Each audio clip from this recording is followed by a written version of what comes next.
My son threw a passbook containing $52,000 in my face.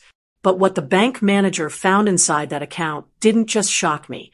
It exposed a 25-year conspiracy that would destroy everything my son thought he knew about our family.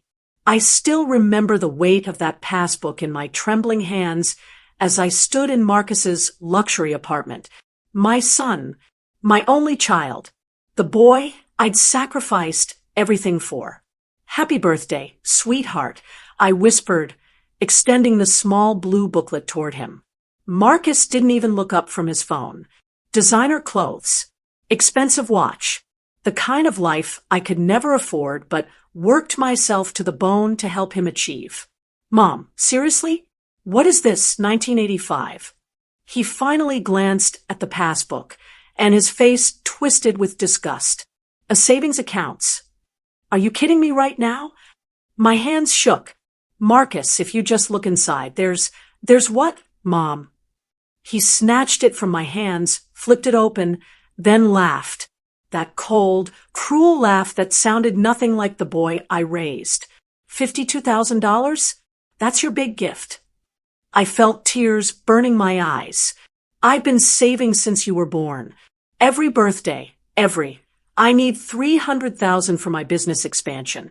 And you bring me this pathetic—" He threw the passbook directly at my chest. It hit hard enough to hurt. "You're so out of touch, it's embarrassing. Do you know how humiliating it is to have a mother who thinks a dusty old bank book is impressive?" The passbook fell to the marble floor between us. "I sold my mother's jewelry for that account," I said quietly. "Her wedding ring. The pearls your grandmother. Then you're even dumber than I thought." Marcus turned his back on me. "Get out and take your pathetic gift with you. Maybe try bringing actual money next time. Cash, like a normal person." I bent down, my arthritic knees screaming, and picked up the passbook. The same knees that had scrubbed floors for 20 years to put him through private school.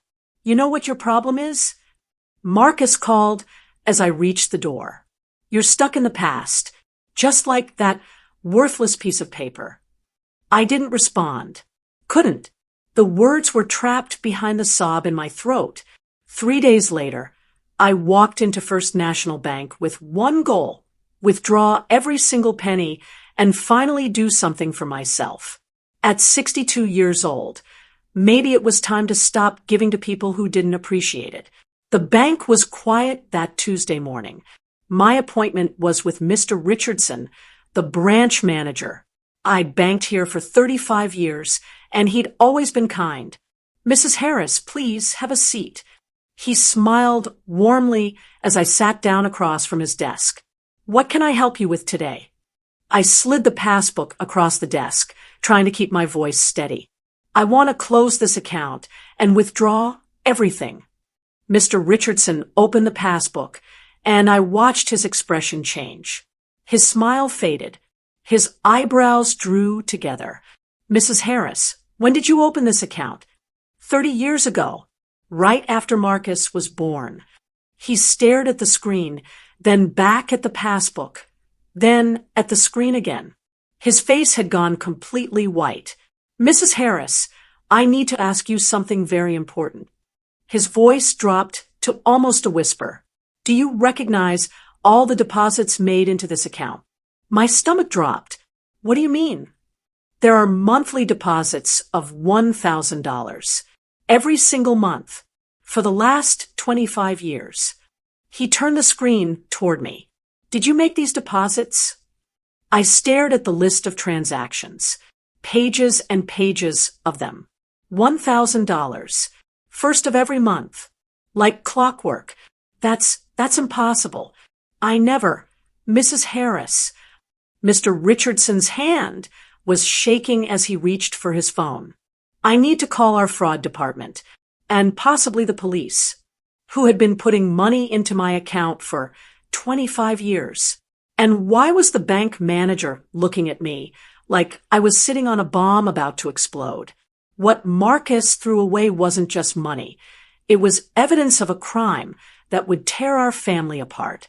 My heart hammered against my rib cage as Mr. Richardson dialed. His fingers fumbled with the phone. I'd never seen him nervous before. Wait, I said. Please. Just explain what you're seeing. He set down the phone but kept his hand on it, like he might need to grab it again any second. Mrs. Harris, I've been in banking for 32 years. What I'm looking at doesn't make sense.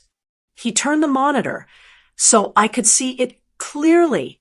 Rows and rows of transactions, all identical, all damning. Someone has been depositing exactly $1,000 into this account on the first of every month since. He scrolled up March 1999. That's 300 deposits, plus interest compounding monthly at our legacy rate of 4.2%. The room felt like it was tilting. How much is in there? With the initial deposits you made and the mystery deposits combined. Mr. Richardson's voice dropped. $893,417. I couldn't breathe. Nearly $900,000 in an account I thought held $52,000. That's not possible, I whispered. I would have noticed. I checked my statements. Do you? He asked gently. Mrs. Harris, when was the last time you actually looked at this passbook? I tried to remember. After Marcus got his MBA, I'd stopped adding money. I was barely scraping by. The passbook had been sitting in my safety deposit box for years. I only took it out last month when I decided to give it to him for his birthday. I don't understand. Who would deposit money into my account without telling me? Mr. Richardson pulled out a legal pad and started writing. The deposits are all electronic transfers. ACH payments. They come from an account at Wells Fargo under the name Harris Family Trust. My maiden name was Johnson. I'd been Sharon Denise Harris for 33 years, ever since I married Marcus's father. My ex-husband, I breathed, Wilson Harris. Mr. Richardson nodded slowly. The account notes indicate these are court-ordered child support payments. That's impossible. I stood up so fast my chair rolled backward. Wilson died in a car accident when Marcus was 5 years old. There was no child support. There was no divorce settlement. There was nothing because he was dead. The words echoed in the small office. Mr. Richardson's face told me everything. Mrs. Harris, are you absolutely certain he's deceased? I went to his funeral. I buried him. My voice cracked. I raised Marcus alone for 25 years because his father was gone. I need to make that call now, Mr. Richardson said quietly, because if someone has been making court-ordered payments for 25 years, that means there's a court order. And if there's a court order, that means there was a divorce proceeding. And if your husband is legally dead, then someone's been stealing from me. I finished. Or lying to me. Or both. He nodded. I'm going to call our fraud division and our legal team. This is Mrs. Harris. This is beyond anything I've handled before. I sank back into the chair. My whole body felt numb. There's something else, Mr. Richardson said, almost apologetically. He clicked through several screens. The account has a secondary authorization on file. Someone else has had full access to view this account since it was opened. Who? He hesitated.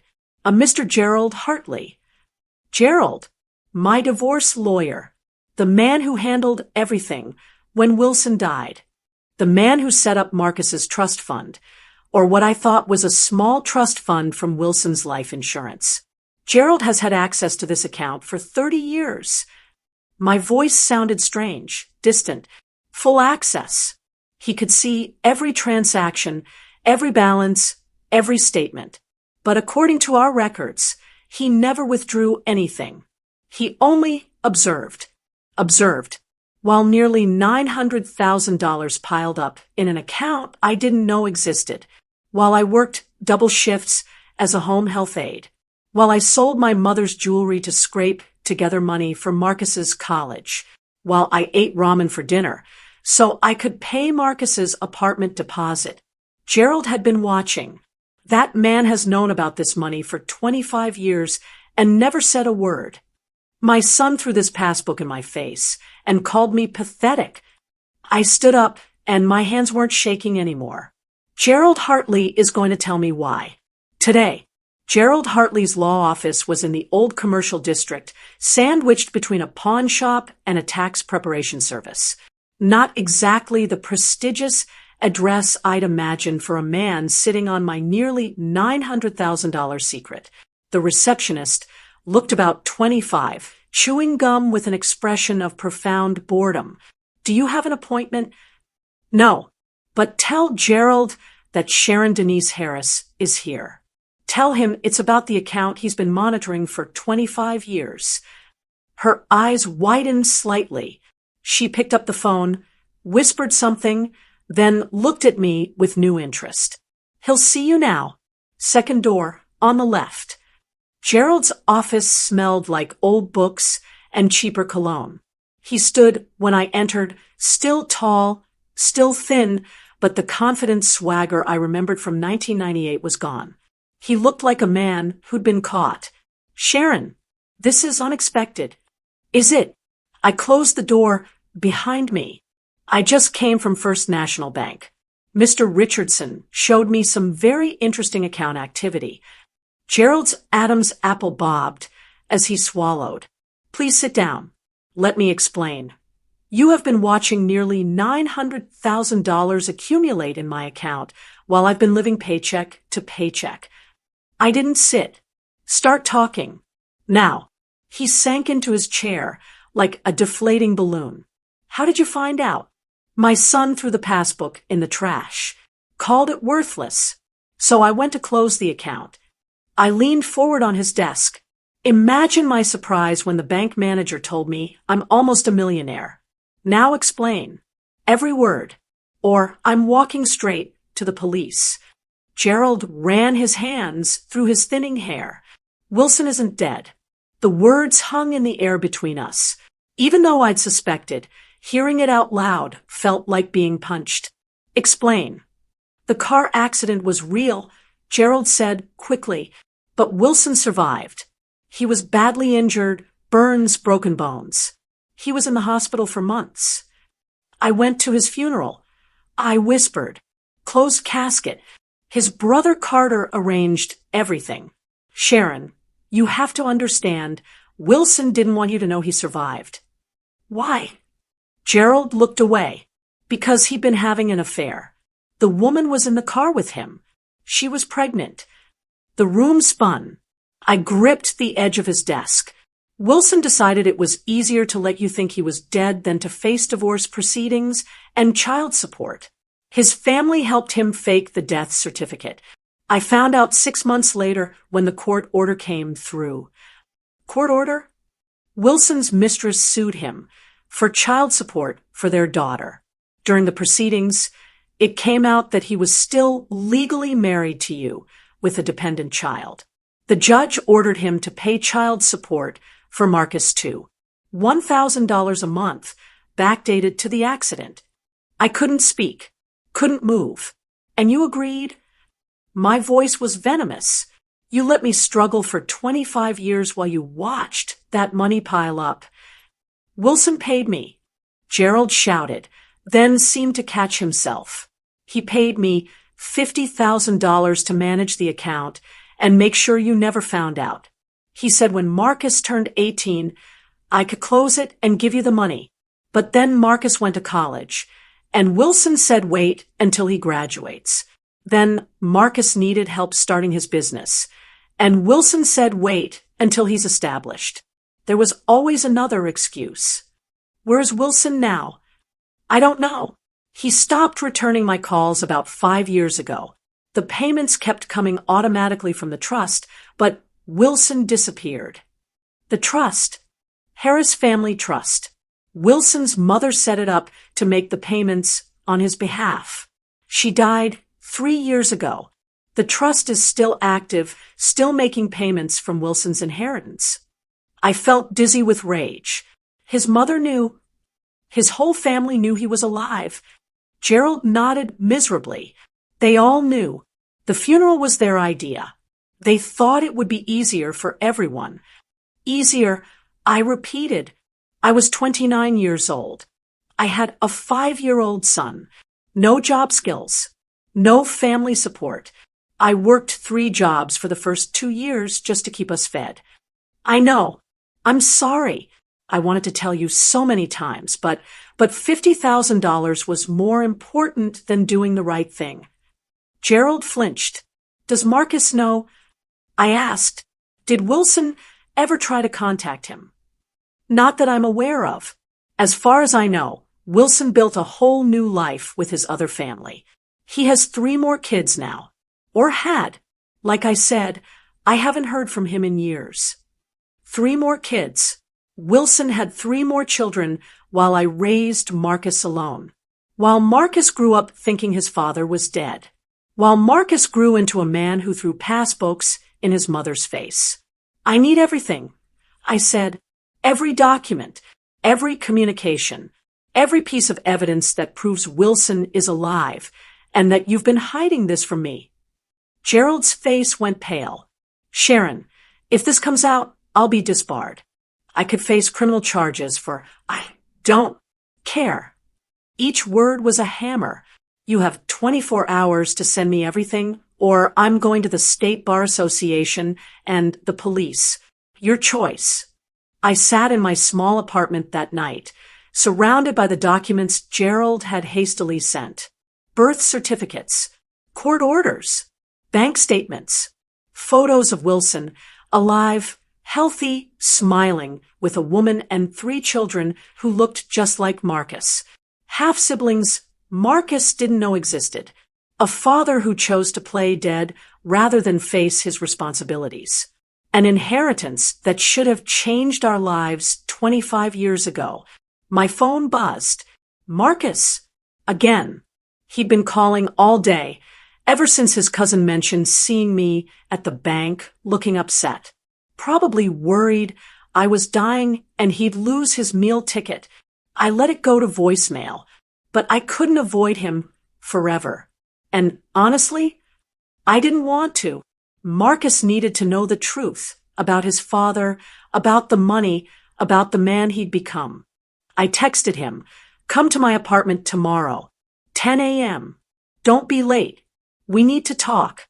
His response came immediately. What's this about? Your father. Dad's dead. What are you talking about? 10 a.m. Marcus. Be here. I turned off my phone and stared at the photos of Wilson. He'd aged well. Silver at his temples. Expensive clothes. The house in the background looked like something from a magazine.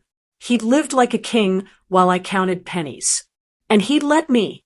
The next morning, Marcus arrived at 10:15. Late as always. Mom, what's this about? I have a meeting at 11. Sit down. Something in my voice stopped him.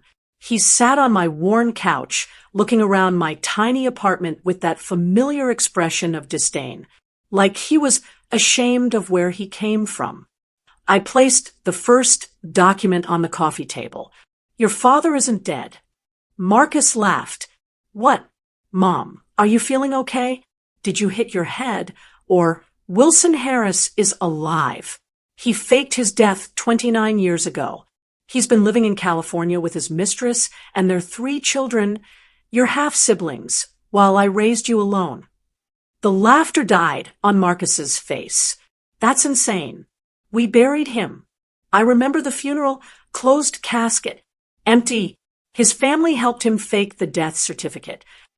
I pushed the photos across the table. Here's your father. Last month, at his daughter's high school graduation. Marcus picked up the photo with shaking hands. Even he could see the resemblance. Wilson had Marcus's eyes, his jawline, his stance. This is photoshopped. Some kind of scam. It's not. I added the court documents. When your father's mistress sued him for child support, the truth came out. A judge ordered him to pay support for you two. $1,000 a month. For 25 years. I watched the math click in Marcus's head. That's $300,000. Plus interest. $893,417. In the passbook you threw in my face and called worthless. The color drained from Marcus's face. My lawyer knew. Your father's entire family knew. They all conspired to hide this from me while I worked myself to exhaustion keeping us fed and housed. My voice was eerily calm. I sold my mother's wedding ring for $1,200 to help with your college books. There was nearly $1 million in an account I didn't know existed. Mom, I ate rice and beans for dinner 4 nights a week so you could have new school clothes. I worked night shifts at the nursing home so you could go on the 8th grade trip to Washington. I didn't know. Neither did I. My voice finally broke. That's the point, Marcus. We both suffered because people lied to us. But only one of us threw kindness back in someone's face. Marcus sat frozen on my couch, the photos of Wilson's new family scattered around him like evidence at a crime scene. His hands trembled as he picked up another document, the court order mandating child support. 25 years, he whispered. He's been alive for 25 years. Yes, and he never tried to contact me. Never wanted to meet me. The pain in his voice was raw, genuine. For the first time in years, I saw the little boy I'd raised instead of the entitled man he'd become. According to Gerald, no. Wilson built a new life and pretended we didn't exist. Marcus set down the papers and put his head in his hands. His shoulders shook. I went to his grave every year on his birthday. Every single year. I talked to him, told him about my achievements, asked him for guidance. I'd forgotten about that. Marcus had kept that ritual all through high school and college. I'd thought it was sweet, a son honoring his father's memory. It had been a lie. All of it. I'm so sorry, I said quietly. You deserved better than this. We both did. Marcus looked up at me, his eyes red. Mom, what I said to you the other day about the passbook being worthless, I was so cruel. You were. I don't even know why I said it. I've been so angry lately, so frustrated with the business not taking off as fast as I wanted. And I took it out on you. He wiped his eyes. You've given me everything. Everything. And I've been treating you like you're an inconvenience. I didn't respond. He needed to say this. When did I become this person? Marcus's voice cracked. When did I turn into someone who throws gifts back at his mother? Someone who values money more than the woman who sacrificed everything for him? I don't know, I said honestly. But I've watched it happen. Year by year. You've become harder. More focused on status and wealth. Less focused on kindness. I sound like him. Marcus gestured at Wilson's photo with disgust. I sound exactly like the father who abandoned us. You're not your father, Marcus. You have a choice. Every day, you have a choice about what kind of man you want to be. He nodded slowly, then looked at the bank statements. What are you going to do with the money? I don't know yet. I'm still processing all of this. It's yours. You earned it. Every penny. Marcus stood up and walked to the window. The things I said about needing $300,000 for my business expansion. Mom, I don't even need that much. I wanted it because my competitors have bigger offices. Flashier marketing. I wanted to look successful more than I wanted to be successful. And now I'm wondering why I've spent the last 5 years chasing things that don't matter. He turned to face me. You worked 3 jobs to keep us fed. You sold your mother's jewelry to help me. And I've never even asked if you needed anything. When was the last time I took you to dinner? Helped with your rent? Asked about your health? I couldn't remember. I'm disgusting. Marcus said flatly, "I've become exactly what I hate. A selfish, greedy person who measures worth in dollars." "Then change," I said simply. "You can't undo the past, but you can decide who you want to be going forward." Marcus nodded slowly. "There's something else, isn't there? You didn't just find out about the money. You found out something about Gerald." He knew me too well. Gerald was paid $50,000 by Wilson to hide this from me. He's known the entire time and said nothing while I struggled. That's criminal. You could sue him, have him disbarred. I'm considering it. Marcus pulled out his phone.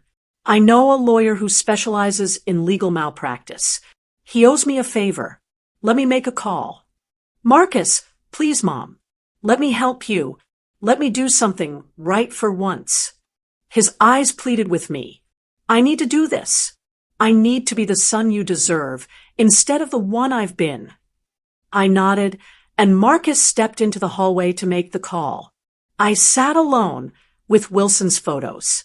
3 more children. A whole other life. Had he ever thought about us? Ever wondered how we were surviving? Or had it been easy for him to erase us and start over? My phone rang. Unknown number. "Hello, Sharon Denise Harris." A woman's voice.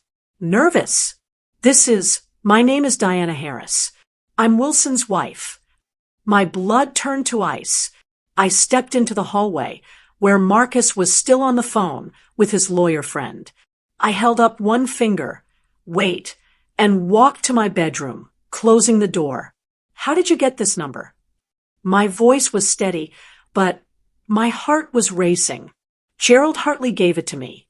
Diana's voice shook. "He called me yesterday, panicking. He said you'd found out about everything. About the account. About Wilson. About me." I said nothing. Let her fill the silence. "Mrs. Harris, Sharon, I know you have no reason to listen to me. I'm the woman who destroyed your marriage. But I need you to know something. I didn't know Wilson was married when we met." "How convenient." "It's the truth. Wilson told me he was divorced. Showed me paperwork, forged documents. I realized later. By the time I found out the truth, I was 6 months pregnant, and we were in that car accident together. The accident that killed him. Except it didn't." "No." Diana's voice dropped to a whisper. "Wilson's family came to the hospital and told me what they were planning. They said it would be easier for everyone if Wilson started fresh. No messy divorce. No scandal. Just a clean break. Easier for everyone except me and Marcus. I know. God, I know. And I've hated myself for going along with it for 29 years. But I was 22 years old, alone, with a baby coming and no family support. Wilson's mother offered to set up a trust, take care of everything, if I just kept quiet. So you did. Yes. I'm not proud of it. I've thought about you and your son every single day since then, wondering how you were surviving, knowing you thought you were a widow when you weren't. Why are you calling me now?" Diana took a shaky breath. "Because Wilson is dying." The room tilted. "He has stage 4 pancreatic cancer. The doctors say he has maybe 3 months, and he wants to see Marcus before he dies." "Absolutely not. Please just listen." "No, you listen." My voice cut through her tears like a blade. Wilson chose to let Marcus believe he was dead for 29 years. He missed every birthday, every achievement, every milestone. He built a new family and erased us like we never existed. And now that he's dying, he wants absolution from the son he abandoned. Marcus has a right to make that choice himself. Marcus was 5 years old when his father died. He cried himself to sleep for months. He asked me why Daddy didn't love him enough to stay alive. How do I explain that Daddy loved him so little that he chose to play dead rather than be a father? Diana was silent for a long moment. "You're right. I'm sorry. I shouldn't have called." Wait. I closed my eyes, fighting the rage and grief warring inside me. Does Wilson know about the account? That I found out about the money? Gerald told him yesterday. Wilson had a panic attack. His doctor had to sedate him. Good, I thought viciously. Let him panic. Wilson wants to transfer everything to you and Marcus. Diana continued. The trust, his share of his mother's estate, everything. He knows money can't fix what he did, but it's all he has to offer because he wasted the one thing that mattered. Time. Yes. I heard Marcus's footsteps in the hallway. His phone call must have ended. I need to go, I said. Don't call this number again. Sharon, please. Just think about it. Wilson has carried this guilt for 3 decades. Let him make it right before I hung up. Marcus knocked on the bedroom door. Mom, everything okay? I opened the door. That was your father's wife. Marcus's face went white. What? Diana Harris. The woman Wilson was with in the accident. The one he chose over us. I walked back to the living room and sat down heavily. Your father is dying. Pancreatic cancer. Stage 4. He wants to see you before he dies. Marcus didn't move, didn't speak, just stood in the doorway like a statue. She also said Wilson wants to transfer all his assets to us. The trust, his inheritance, everything. Guilt money for 30 years of lies. I don't want his money, Marcus said quietly. Neither do I. We already have nearly 900,000 he owed you. But this isn't about money anymore, is it? Marcus finally walked into the room and sat next to me. Do you want me to see him? This isn't my choice. It's yours. But it affects you too. If I see him, I'm acknowledging what he did to us. To you, I'd be giving him exactly what he wants, forgiveness he doesn't deserve. I turned to face my son. Marcus, I won't lie. Part of me wants Wilson to die alone with his guilt. Part of me wants him to suffer the way we suffered.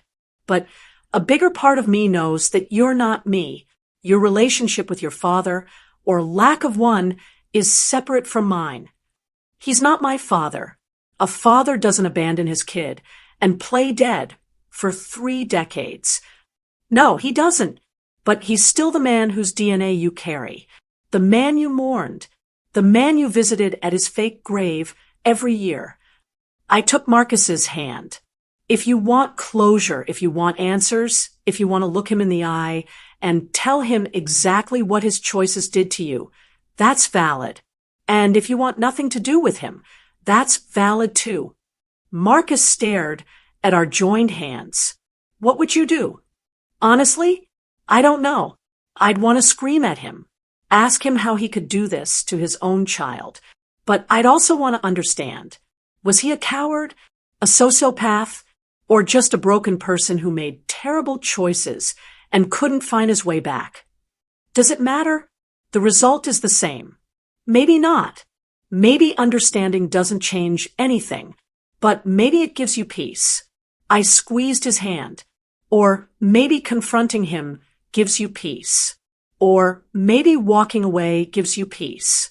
There's no wrong answer here, Marcus. He was quiet for a long time. Can I tell you something terrible? Always. Part of me is curious.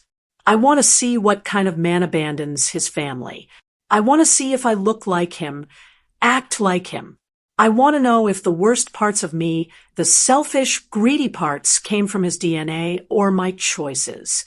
That's not terrible. That's human. And part of me wants to tell him that I turned out fine without him. That mom was enough. That he missed out on knowing an amazing person because he was too much of a coward to face his responsibilities. Also human. Marcus turned to me with tears in his eyes. But mostly, I want to ask him why I wasn't worth fighting for. Why was it so easy to let me go? And there it was, the question every abandoned child carries. I pulled Marcus into a hug, and he collapsed against me like he had, when he was 5 years old and didn't understand why Daddy wasn't coming home. You were worth fighting for, I whispered fiercely. You've always been worth fighting for. Wilson's failure to see that is his tragedy, not yours. We sat like that for a long time, mother and son, processing 30 years of lies. Finally, Marcus pulled away and wiped his eyes. I think I want to see him. Not for him. For me. I need to look my father in the eye and tell him exactly what he did to us. And then I need to walk away and never look back. Okay. Will you come with me? I hadn't expected that. Are you sure? I can't do this alone, Mom. And honestly, Wilson needs to see what you became despite him. He needs to see the woman who raised a son on her own, who sacrificed everything, who never gave up. He needs to see what real strength looks like. 3 days later, Marcus and I stood outside a sprawling house in Beverly Hills. White columns, manicured lawns, a fountain in the circular driveway. This was where Wilson had been living while I scrubbed toilets for minimum wage. We can still leave, I told Marcus. No, I need to do this. He rang the doorbell. Diana answered. She looked younger than I'd imagined, mid-40s, blonde, wearing expensive yoga clothes. She'd aged better than I had. Money does that. Thank you for coming. Her voice was barely a whisper. Wilson is in the den. He's not doing well. She led us through a house that looked like a museum. Original artwork on the walls. Marble floors. A crystal chandelier that probably cost more than my car. I felt Marcus tense beside me, seeing the same thing I was seeing. This luxury. This excess. While we counted pennies. The den was smaller, warmer. And there, in a hospital bed set up by the window, was Wilson. I barely recognized him. The man in Diana's photos had been healthy, vibrant. This man was skeletal, his skin yellow with jaundice, oxygen tubes in his nose. He turned his head when we entered, and his eyes went wide. Sharon, he whispered. Marcus. Don't. Marcus's voice was cold. Don't say our names like you have the right to them. Wilson's face crumpled. I'm so sorry. I know that means nothing, but you're right. It means nothing. Marcus walked closer to the bed. Do you know what I did every year on your birthday? I visited your grave. I told you about my life, my achievements. Marcus, I cried over a lie. For 29 years, I grieved a man who was alive and living in luxury with his real family. You were my real family, Wilson croaked. You and your mother, don't you dare? I cut in. My voice was ice. Don't you dare rewrite history now that you're dying. You chose this life, this house, this family. You chose it over us every single day for 3 decades. Wilson's eyes filled with tears. I was a coward. I was hurt in the accident, and I was scared, and my mother convinced me it would be easier to start fresh. By the time I realized what a mistake I'd made, too much time had passed. I didn't know how to come back. So you didn't try, Marcus said flatly. You just kept living your life and pretended we didn't exist. I made sure you were taken care of. The child support. Marcus laughed bitterly. You think money makes you a father? I didn't need your money. I needed you. I needed a dad to teach me how to tie a tie, to come to my baseball games, to tell me continue. I know. And I've regretted it every single day. Clearly not enough to actually do anything about it. I said, you had 30 years to come clean, 30 years to reach out. You only want to make amends now because you're dying and you're scared of meeting God with this on your conscience. Wilson closed his eyes. You're right. You're absolutely right. I don't deserve your forgiveness. Either of you. I wanted to see Marcus once before I die. To tell him that my biggest regret isn't dying. It's missing the chance to know the man he became. You know nothing about the man I became, Marcus said. You know nothing about me at all. Wilson struggled to sit up. His breathing labored. Diana moved to help him, but he waved her away. You're right. I don't know you. Wilson's eyes fixed on Marcus. But I've followed your life from a distance. Your college graduation, your business launch.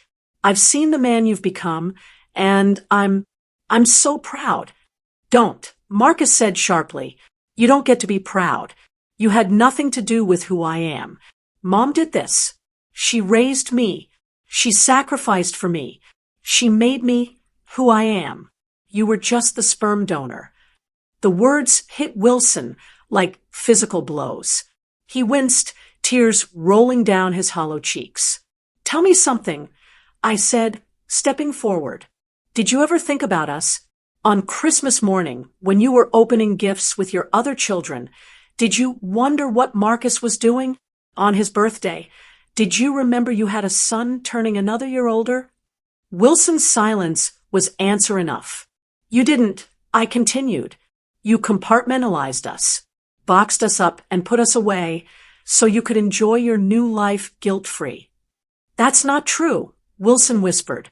I thought about you constantly. Both of you. Every milestone I hit with my other kids. I wondered what Marcus was doing. Every time Diana and I fought, I thought about you, Sharon, and how I'd thrown away a woman who actually loved me.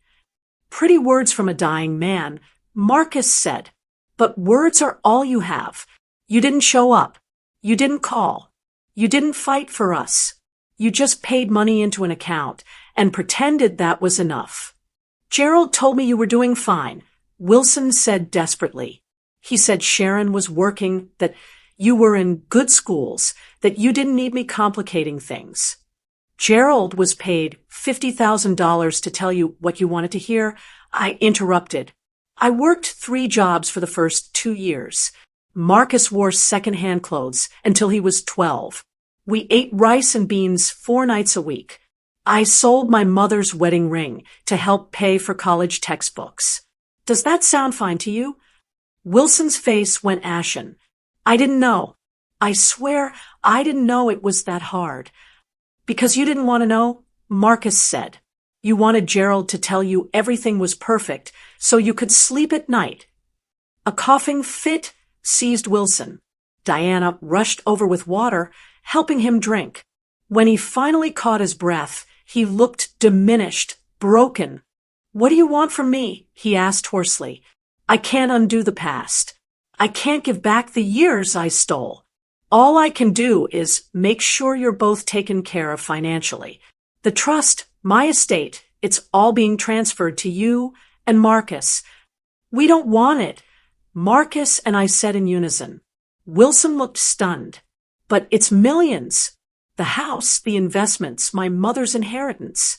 We don't want your guilt money, I said firmly. We don't want anything from you except the truth. And we got that. You were a coward who chose the easy way out instead of being a man and facing your responsibilities. Sharon, please, answer one question honestly. Marcus cut in. If you weren't dying, would you have ever told us the truth? Would you have ever reached out? Wilson opened his mouth, then closed it. The silence stretched. That's what I thought, Marcus said quietly. Death made you brave. But for 30 years, you were content to let us think you were gone. That tells me everything I need to know about who you really are. I'm sorry, Wilson sobbed. I'm so sorry. I know it's not enough, but you're right. It's not enough. Marcus turned to me. Mom, I'm ready to go. Wait, please. Wilson reached out a skeletal hand. Marcus, you have siblings. 3 of them. They don't know about you, but they should. They deserve to know.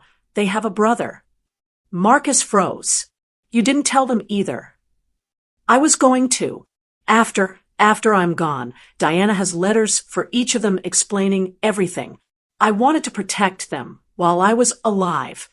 Protect them from what? The truth about their father. Marcus's voice dripped with contempt. So your 3 legitimate children get to remember you as a hero while I got to mourn a ghost. How generous. They're not to blame for my mistakes. Neither was I. Marcus exploded. I was 5 years old. I did nothing wrong. But I'm the one who paid the price for your cowardice. Wilson crumbled, his sobs shaking the hospital bed. Diana looked between us, tears streaming down her face. We're leaving, I said, taking Marcus's arm. But know this, Wilson, you're dying the way you lived, as a coward. And when you're gone, we're going to take that money you're so desperate to give us, and we're going to use it to help people who actually need it. Single mothers, abandoned children, people who understand real struggle, not people who play act poverty while sitting on millions. Sharon, goodbye, Wilson. I hope whatever afterlife awaits you holds you accountable for the pain you caused. I turned and walked out. Marcus followed. We made it to the car before Marcus broke down. I held Marcus in the car while he sobbed. Great, heaving sobs that seemed to tear out of his chest. All the years of grief, all the anger, all the loss, it poured out of him in the driveway of his father's mansion. I hate him, Marcus choked out. I hate him so much. I know. But I also, God, Mom, part of me still wants him to love me. How pathetic is that? He abandoned me, and I still want his approval. That's not pathetic. That's human. He's your father, no matter what he did. It's okay to grieve what you never had. We sat there for almost an hour. Finally, Marcus's breathing evened out. He wiped his eyes and looked at me. Thank you for coming with me. Always. Did you get what you needed from that? I thought about it. Yes, I got to look Wilson in the eye and tell him exactly what I thought of him. I got to watch him face the consequences of his choices. And I got to see that karma is real. He's dying alone with his guilt, surrounded by luxury that can't save him. Marcus nodded slowly. What are we going to do about the money? He said millions. I meant what I said. We don't need Wilson's money. We already have your child support account. That's nearly $900,000 that's legally yours. Wilson's estate. His guilt money? We're going to donate it. To who? Organizations that help single mothers and their children. Scholarship funds for kids who lost a parent. Programs that support families in crisis. I looked at the mansion one last time. We're going to turn Wilson's failure into something good. Something that actually helps people. Marcus smiled through his tears. He'd hate that. I know. That's what makes it perfect. We drove home in silence. When we got to my apartment, Marcus hesitated at the door. Mom, can I ask you something? Of course. When I threw that passbook at you, when I was cruel and dismissive, was I turning into him? Into Wilson? I took my son's face in my hands. No, Wilson never apologized. Wilson never faced what he'd done wrong. Wilson ran away and hid from his mistakes. You're standing here, asking hard questions about yourself, trying to be better. That's the difference. But I hurt you, just like he hurt us. Yes, you did. And that hurt like hell. But you recognized it. You're trying to change. Wilson had 30 years to do the same, and never did. I dropped my hands. You're not your father, Marcus, but you have to choose every day to be different, to be better. I will. I promise. Good. Now, let's talk about what we're going to do with those $900,000. We spent the next 3 hours making plans. Marcus insisted I take half for myself, to retire early, to travel, to finally have the life I'd sacrificed for him. I resisted at first, but he was adamant. Mom, you've given me everything. Let me give this back to you. Please. I need to do this. So we split it. $450,000 for each of us. With my share, I planned to pay off my apartment, set up a comfortable retirement fund, And yes, finally take that trip to Italy I'd been dreaming about for 30 years. With his share, Marcus decided to restructure his business with ethical practices at the core, not just profit. And he set up a scholarship fund in my name for children of single parents. The Harris Foundation for Single-Parent Families. It had a nice ring to it. 3 weeks later, I got a call from Diana. Wilson had passed away peacefully in his sleep. She asked if we wanted to attend the funeral. I told her no. I understand, Diana said quietly. For what it's worth, Wilson's last words were about Marcus.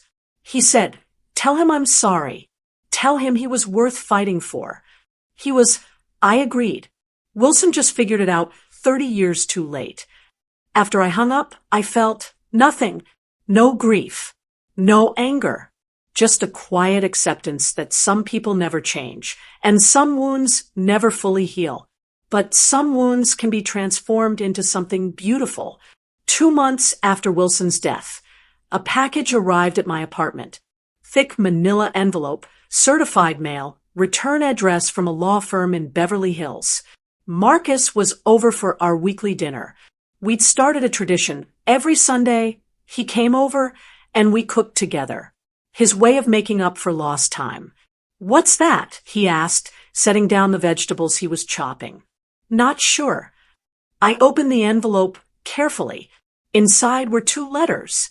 One addressed to me, one to Marcus, and a notarized document from Wilson's estate attorney. "It's from Wilson's estate," I said quietly. Marcus put down the knife.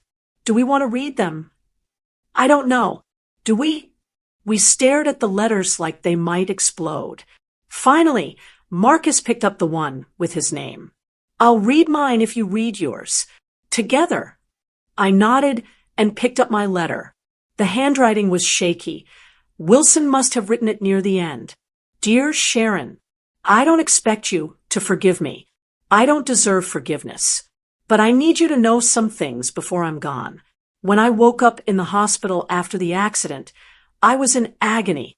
Burns over 40% of my body. Multiple broken bones. The doctors said I'd be in recovery for at least a year. And Diana was 6 months pregnant, crying because she thought I was going to die. My mother came to the hospital and told me she had a solution. She'd arrange a closed casket funeral, tell everyone I died, set up a new identity for me in California.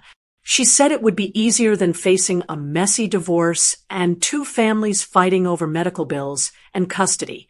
I was 28 years old, high on morphine, and terrified. So I said yes. I told myself it was temporary, that once I recovered, I'd come clean. I'd tell you the truth, pay my child support, be a father to Marcus. But then a month passed, then 6 months, then a year. And every day it got harder to imagine facing you, easier to keep pretending, easier to build this new life and pretend the old one never existed. By the time Marcus turned 10, I'd convinced myself you were better off without me, that I'd only mess up his life if I suddenly reappeared, that the money I was sending was enough. I was wrong about everything. I've spent 30 years trying to outrun my guilt. I built a successful business, raised 3 children, created a life that looked perfect from the outside. But inside I was hollow because I knew what I'd done. What I'd lost. You were the best thing that ever happened to me, Sharon. You loved me completely, honestly, without reservation. And I threw that away because I was a coward. Marcus deserved a father who showed up, who fought for him, who chose him every single day. Instead, he got a ghost and a check. I can't fix what I broke. I can't give back the years I stole. All I can do is tell you the truth. You are 10 times the person I ever was. You raised an incredible son on your own. You survived when you should have been supported. You thrived when you should have been broken. I'm sorry isn't enough. It will never be enough. But I'm sorry anyway. Wilson. My hands trembled As I set down the letter, across from me, Marcus was reading his own letter, tears streaming down his face. "What does yours say?" I asked. Marcus swallowed hard and began to read aloud. "Dear Marcus, you don't know me. Not really. But I know you. I've watched you from a distance your entire life, like a coward hiding in the shadows. I know you made the honor roll every semester in high school. I know you won the state championship in debate. I know you graduated summa cum laude with a degree in business. I know all of this because I paid someone to send me updates. Not because I reached out, not because I showed up, but because I was too afraid to face what I'd done. You have every right to hate me. I hate myself. But I need you to know something. None of this is your fault. You did nothing wrong. You were innocent. You were perfect. And I abandoned you anyway, not because you weren't enough, but because I wasn't. I see so much of myself in you, Marcus. The ambition, the drive, the need to prove yourself. But I also see your mother's kindness, her strength, her resilience. Don't be like me. Don't choose the easy way out when life gets hard. Don't run from the people who love you. Don't let fear make your decisions. Be better than I was. Be the man I should have been. I love you. I've always loved you. And my biggest regret isn't that I'm dying. It's that I wasted the chance to be your father. Dad. Marcus's voice broke on the last word. He folded the letter carefully and set it down. We sat in silence for a long moment. He loved us, Marcus finally said. In his own broken way, he loved us. Love isn't enough if you don't act on it, I replied. Love without courage is just words. I know, but I don't know. Part of me needed to hear it anyway. I understood. Wilson's letters didn't change anything. They didn't erase the pain or give back the lost years. But they gave us something we didn't have before. Understanding. Wilson wasn't a monster. He was a weak man who made terrible choices and never found the strength to fix them. And somehow that made it easier to let go. What's the third document? Marcus asked, gesturing to the notarized paper. I unfolded it and read quickly. Then I started laughing. What is it?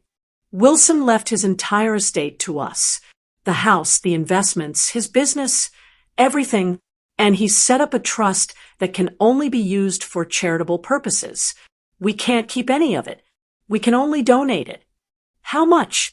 $12.4 million. Marcus's eyes went wide. He made sure we couldn't refuse, and made sure we'd have to do something good with it. Even in death, he's trying to control the narrative, I said, but I wasn't angry. I was impressed, grudgingly respectful. So what do we do? I looked at my son, the man Wilson never got to know, and smiled. We build something beautiful, something that helps people like us. And we make sure Wilson's greatest failure becomes his greatest legacy. They say money can't buy redemption, but $12.4 million can change a lot of lives. And that's exactly what we did with the fortune my dead but not dead husband left behind. 6 months after Wilson's death, Marcus and I stood in front of a restored community center in our old neighborhood, the same neighborhood where I'd raised Marcus on food stamps and prayers. The banner above the door read, the Harris Family Foundation, supporting single parents and their children. Inside, we'd created a one-stop resource center, free childcare, job training programs, mental health counseling, legal aid, financial literacy classes, everything I desperately needed 30 years ago and couldn't find. Mom, they're ready for the ribbon cutting, Marcus said, squeezing my hand. We walked to the entrance together. A crowd had gathered. Local families, news crews, city council members.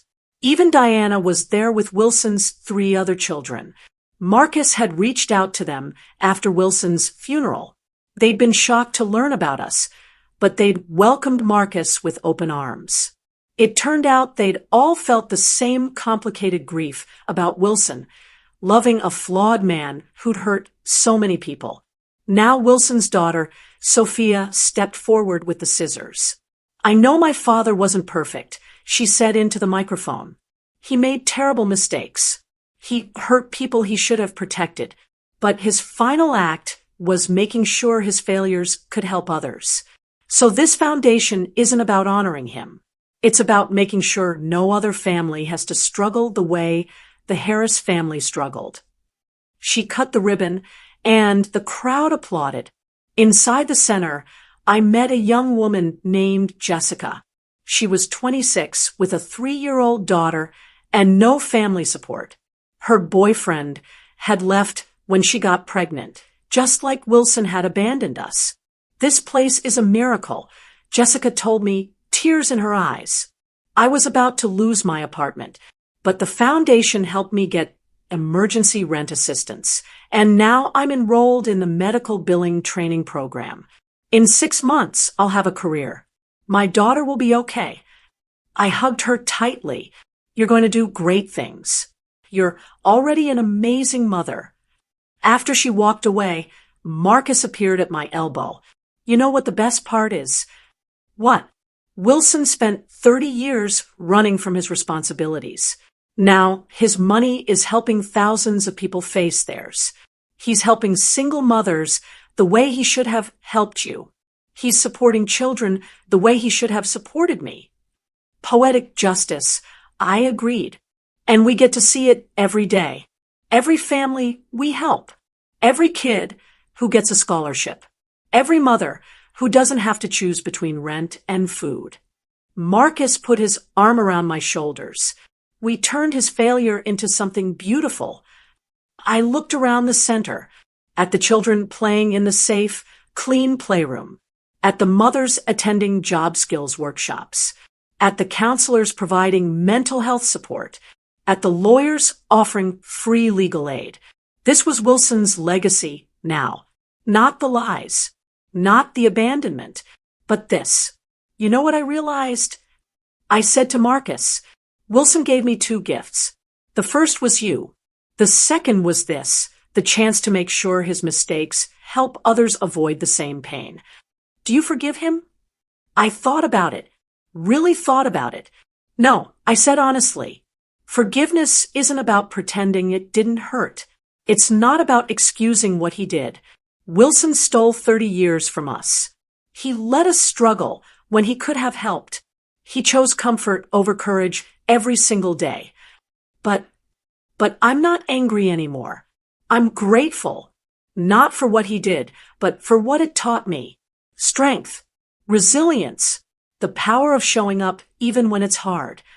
I looked at my son, and I'm grateful he gave me you, because you showed me that good can come from broken places. Marcus wiped his eyes. "I love you, Mom." "I love you too, sweetheart." A little boy ran up to us, tugging on my sleeve. "Miss Sharon, my mom says to say thank you. She got a job today." I knelt down to his level. "That's wonderful. What's your name?" "Daniel." "Well, Daniel, you tell your mom I'm proud of her. And I'm proud of you for being such a good helper." He beamed and ran back to his mother. Marcus watched him go. That could have been me, if you hadn't fought so hard. Or it could have been you if Wilson had been a real father. We'll never know what might have been. But we know what is. And this, I gestured around the center, this is pretty damn good. We spent the rest of the day meeting families, hearing stories, seeing the direct impact of the foundation. By the time we left, I was exhausted but filled with purpose. As we walked to the car, Marcus's phone buzzed. He checked it and smiled. Gerald Hartley's disbarment hearing is next week. The State Bar Association found enough evidence to permanently revoke his license. Good, I said simply.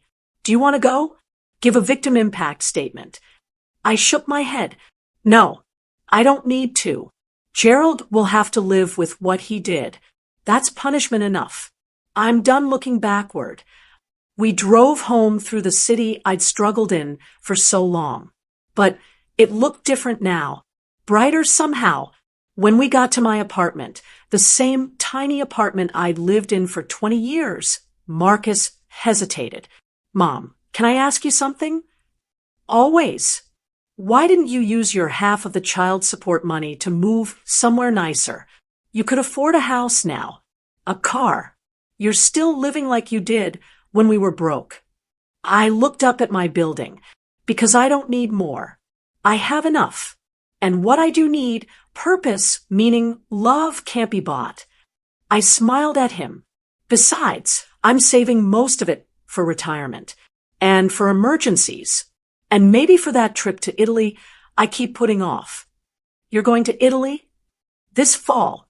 2 weeks. Just me exploring the cities my grandmother used to tell me about. I laughed. Turns out Wilson's abandonment bought me something he never could have given me otherwise. Freedom. Marcus hugged me tight. You're incredible. You know that, right? I'm just a woman who refused to let circumstances break her. There are millions of us out there. That's who the foundation is really for, all the women who keep fighting even when it's hard. We said goodnight, and I went up to my apartment. Small, simple, mine. On my kitchen table was the passbook Marcus had thrown at me 6 months ago, the one that started everything.